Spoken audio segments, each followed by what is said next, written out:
अस्सलाम वालेकुम स्टूडेंट, अपने page chemistry tips and tricks पे मैं एक नेक्स्ट वीडियो के साथ मौजूद हूँ और ये भी केमिस्ट्री पार्ट 1 के चैप्टर 1 का न्यूमेरिकल नंबर 16 है जो कि बहुत ही ज़्यादा इंपॉर्टेंट न्यूमेरिकल है। और इम्पोर्टेंट इन द सेंस के बोर्ड के पॉइंट ऑफ व्यू से ये न्यूमेरिकल बहुत दफ़ा पेपर्स में अपीयर हो चुका है। तो इसको हम शुरू करते हैं करना। तो इसका पहले न्यूमेरिकल का स्टेटमेंट पढ़ के देखते हैं। Ethylene glycol is used as an automobile in antifreeze. तो यहाँ आपको पहले मैं इस बात को क्लैरिफाई करती चलूँ कि ऑटोमोबाइल एंटीफ्रीज से क्या मुराद है। बेटा, ऑटोमोबाइल यानी गाड़ियाँ वगैरह जो भी हैं, तो इनका जो एंटीफ्रीज होता है वो बेसिकली किसी ऐसे non volatile non electrolyte compound को कहते हैं जो वाटर रेडिएटर के वाटर के अंदर सॉल्युबल हो जाए। इथाइलिन ग्लाइकोल को जब हम रेडिएटर के वाटर में डालते हैं तो बहुत सख्त गर्मियों में ये वाटर को बॉयल होने से रोकता है, क्योंकि ये वाटर का बॉइलिंग पॉइंट एलिवेट कर देता है। इसी तरह बहुत ही सर्द इलाकों में ये रेडिएटर के वाटर को फ्रीज़ होने से भी बचाता है, क्योंकि ये फ्रीजिंग पॉइंट को डिप्रेस कर देता है। ठीक है, तो ये इथाइलिन ग्लाइकोल वाटर में ऐड किया जाता है गाड़ियों के रेडिएटर के वाटर में, ताकि ये रेडिएटर के पानी को फ्रीज़ या बॉइलिंग ओवर से बचा सके। तो ज़रा देखिए, इसके अंदर 3 ही एलिमेंट हैं, कार्बन, हाइड्रोजन एंड ऑक्सीजन। ठीक है, 3 ही एलिमेंट हैं, carbon, hydrogen and oxygen. Sorry, मैंने इसको हाइड्रोजन लिख दिया। तो ये 3 एलिमेंट जो हैं आपके पास फार्मूला के अंदर ये तीनों ही शामिल होंगे CHO की तरह। अच्छा, अब इनकी परसेंटेज क्वेश्चन में गिवन है। कार्बन इज़ 38.7%, हाइड्रोजन इज़ 9.7% और ऑक्सीजन इज़ 51.6%। और साथ में हमें मोलर मैस भी बता दिया गया है, जो कि है 62.1। एक बात याद रखिए कि अगर आपसे पूछा गया है मोलेक्युलर फार्मूला, ठीक है, तो मोलर मैस उन्होंने क्वेश्चन में लाजमी बताया होगा। ठीक है, क्योंकि मोलर मैस बताए बगैर आप मोलेक्युलर फार्मूला कभी भी फाइंड नहीं कर सकते। लेकिन अगर आपको ये मोलर मैस गिवन नहीं है तो आप एम्पिरिकल फार्मूला तो फाइंड कर सकते हैं, लेकिन मोलेकुलर फार्मूला फाइंड नहीं कर सकते। तो ज़रा देखते हैं कि किस तरह हम इसको सॉल्व करेंगे। आपने सबसे पहले क्या करना है, तीनों एलिमेंट्स को इसी तरतीब में लिख देना है। ठीक है, CHO। तो कार्बन की परसेंटेज जो हमें दी गई है वो है 38.7%। हाइड्रोजन की जो हमें दी गई है अमाउंट वो है 9.7% और ऑक्सीजन की जो अमाउंट हमें दी गई है वो है 51.6%। तो ये परसेंट अगर हम कंपाउंड को सपोज करें 1000 ग्राम, तो ये सारी परसेंटेज इनके मैस इन ग्राम्स होंगे। समझ आ रही है आपको? ये जो परसेंटेज है, अगर हम कंपाउंड जो है ये ऑब्टेन कर रहे हैं 100 ग्राम, तो उस 100 ग्राम में 38.7 ग्राम होगा कार्बन, 9.7 ग्राम होगा हाइड्रोजन और 51.6 ग्राम होगा ऑक्सीजन। तो ये मैस इन ग्राम भी हो सकते हैं अगर 100 ग्राम कंपाउंड सपोज किया जाए। तो ज़रा इनके मोल्स फाइंड कर लेते हैं। फर्स्ट जो स्टेप होता है हमारे पास एम्पिरिकल फार्मूला डिटर्मिन करने का, जो फर्स्ट स्टेप है वो होता है find percentage of each element. तो आप देखेंगे कि यहाँ पे हमें ये स्टेप करने की ज़रूरत नहीं है। क्यों नहीं है? क्योंकि क्वेश्चन के अंदर परसेंटेज कंपोजिशन ऑलरेडी प्रोवाइडेड है। अगर क्वेश्चन के अंदर परसेंटेज कंपोजिशन प्रोवाइडेड नहीं होगी तो फिर हमें ये स्टेप करना पड़ेगा। और कुछ क्वेश्चंस बेटा ऐसे भी हैं जिसमें हमें जिसमें हमें परसेंटेज फाइंड करना पड़ती है। Next step is find the number of moles. और नंबर ऑफ मोल्स का फार्मूला आपको पता है क्या होता है? नंबर ऑफ मोल्स का फार्मूला होता है मैस ओवर मोलर मैस। तो ये जितनी परसेंटेज है इसी को ग्राम सपोज करते हुए आप इसको इनके मोलर मैसेज पे डिवाइड कर दें। 38.7 कार्बन का मोलर मैस 12 है। हाइड्रोजन के लिए 9.7 को 1.008 पे डिवाइड कर दें और ऑक्सीजन को 16 पे डिवाइड कर दें। ठीक है, इस परसेंटेज को आपने हर एलिमेंट की परसेंटेज को उसी के मोलर मैस पे डिवाइड कर दें, क्योंकि जो ये परसेंटेज है, अगर 100 ग्राम कंपाउंड हो तो ये परसेंटेज मैस इन ग्राम ही होती है।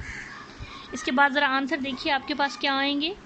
जो भी आंसर आएगा 3.225, यहाँ पे आंसर आएगा 9.6 और यहाँ पे आंसर आएगा 3.225। अब आपने इस आंसर को यूज़ करते हुए क्या करना है, एटॉमिक रेशो फाइंड करनी है। Find atomic ratio. अब एटॉमिक रेशो आपने कैसे फाइंड करनी है भाई, ये आपके पास 3 नंबर हैं, इसमें से जो स्मॉलेस्ट नंबर हो उसको आप बाकी सब पे डिवाइड कर दें। यहाँ इंटरेस्टिंग बात ये है कि ये और ये नंबर, ये दोनों नंबर स्मॉल हैं और दोनों ही स्मॉलेस्ट हैं, तो इसमें से किसी पे भी हम बाकी सबको डिवाइड कर लें। रेशो निकालना तो आपको ऑलरेडी आता होगा, ये चीज़ तो आपने बहुत ही लोअर लेवल पे क्लासेस में सीखी होगी कि आपने करना क्या होता है। जब भी आपको कुछ नंबर्स के दरमियान रेशो फाइंड करना होती है तो आप क्या करते हैं कि स्मॉलेस्ट नंबर को सब पे डिवाइड कर देते हैं। तो ज़रा आंसर देखिए, आंसर आया है 131। तो ये आंसर अगर होल नंबर ना हो, यानी अगर एनीथिंग इज़ इन पॉइंट्स 1.2 1.3, तो फिर आपने फोर्थ स्टेप भी करना होगा, जिसमें आपने क्या करना होता है, जिसमें आपने हमेशा जो है रेशो को होल नंबर बनाना होता है, मेक होल नंबर रेशो। लेकिन यहाँ पे जो है ये स्टेप रिक्वायर नहीं है, not needed. The reason is that the answer is already in whole number. Whenever the answer is already in whole number, आपने उसको फर्दर जो है फोर्थ स्टेप करने की ज़रूरत नहीं है। तो ये जो रेशो आई है बेटा, this is definitely the empirical formula. तो यहाँ पे हमारा जो एम्पिरिकल फार्मूला बना है तो वो क्या बना है जनाब, हमारा एम्पिरिकल फार्मूला के अकॉर्डिंग आपके पास कार्बन, ये कार्बन है, कार्बन 1 को लिखते नहीं होते बेटा, कभी भी आपने फार्मूला में 1 लिखा हुआ नहीं देखा होगा। उसके बाद H आया है तो कितने हैं उसके, 3 एटम हैं, और O के लिए फिर 1, तो O को भी नहीं लिखते। तो ये तो हो गया आपका एम्पिरिकल फार्मूला। ये मैं फोर्थ पॉइंट आपको इस न्यूमेरिकल करने के बाद एक्सप्लेन करूँगी कि उसमें ये करते किस तरह हैं, क्योंकि कुछ क्वेश्चन में ये फोर्थ पॉइंट करने की ज़रूरत होती है हमें।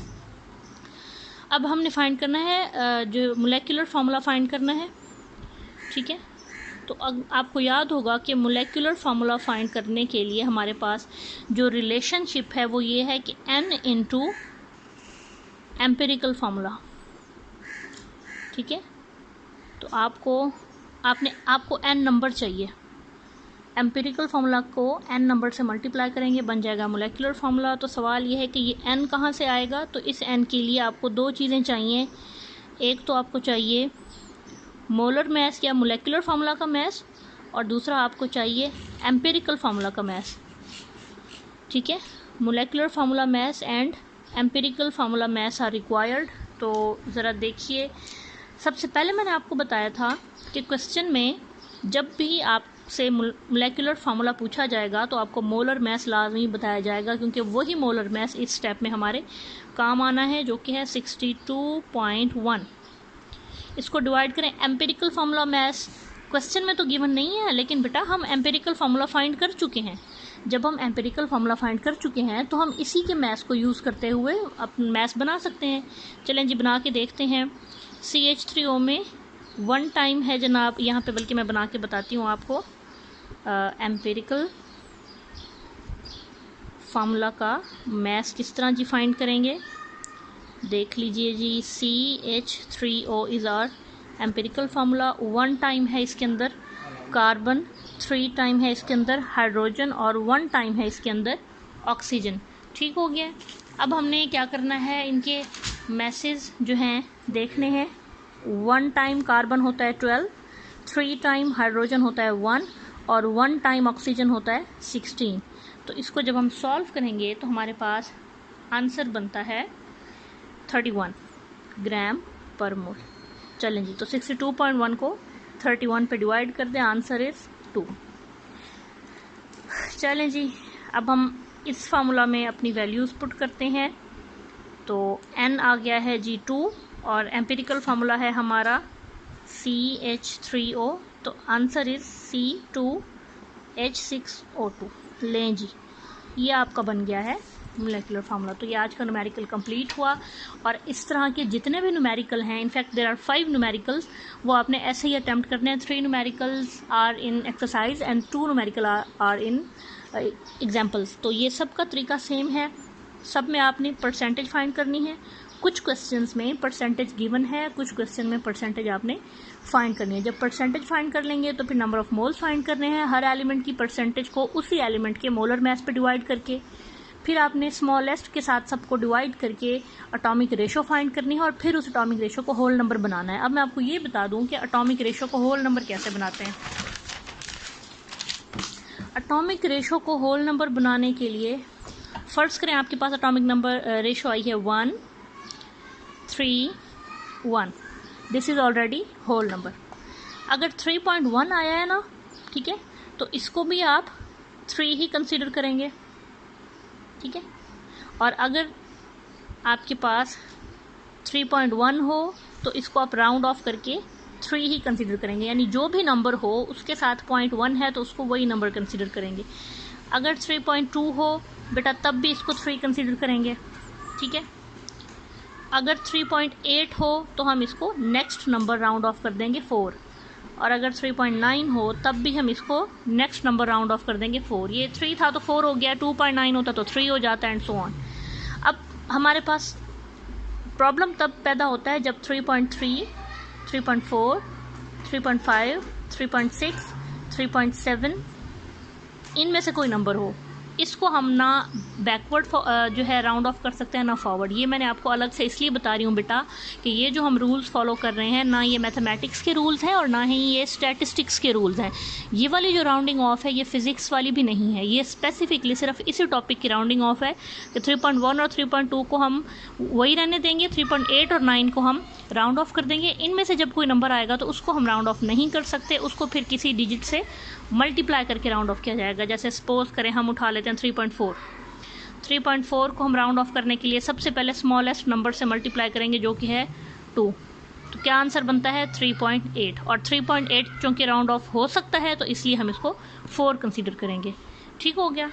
तो इसी तरह आपने हर नंबर को सबसे पहले लोएस्ट नंबर से करना है। अगर लोएस्ट नंबर से वो राउंड ऑफ हो सकता है तो ठीक है, नहीं हो सकता तो फिर अगले नंबर से मल्टीप्लाई कर दें।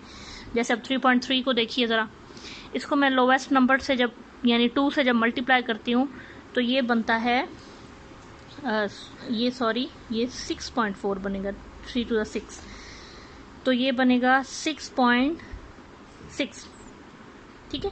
तो अभी भी देखें कि ये 0.6 ही है, यानी ये अभी भी इसी रेंज में है, ये राउंड ऑफ नहीं हो सकता। तो फिर अब 2 की बजाय इसको नेक्स्ट नंबर यानी 3 से मल्टीप्लाई करके देखें।